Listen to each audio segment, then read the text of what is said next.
আমি মিউজিকের বিষয়ে এত সিরিয়াস কেন? নিজে মিউজিক শোনা আর মিউজিক প্রচার করা দুটো কিন্তু ভিন্ন বিষয়।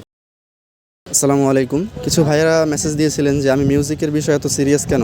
আসলে প্রথম বিষয় হচ্ছে যে মিউজিক আমাদের ধর্মে হারাম। সে নিজে মিউজিক শোনা আর মিউজিক প্রচার করা দুটো কিন্তু ভিন্ন বিষয়।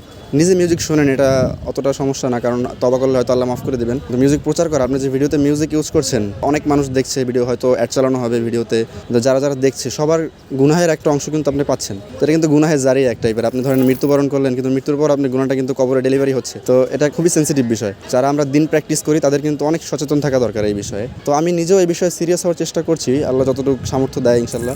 আর মিউজিক ছাড়া যে ভিডিও এডিট করা যায় না এমনটাও না, অনেক ভালো ভালো ক্রিয়েটররা আছে যারা মিউজিক ছাড়া কাজ করে। তো আমরা চাবো যে মিউজিক ছাড়া এমন এক কমিউনিটি গড়ার, যেখানে আমরা মিউজিক ছাড়াই শুধু সাউন্ড ইফেক্ট বা ইসলামিক ভোকালগুলো ইউজ করে অসাধারণ কিছু কন্টেন্ট তৈরি করব। তো যারা যারা আপনারা দিন প্র্যাকটিস করতে চান বা আল্লাহকে ভয় করেন, আপনারাও সতর্ক থাকবেন ইনশাল্লাহ। তো হ্যাঁ, এটাই ছিল মেন রিজন। জাযাকাল্লাহু খাইরান। আসসালামু আলাইকুম।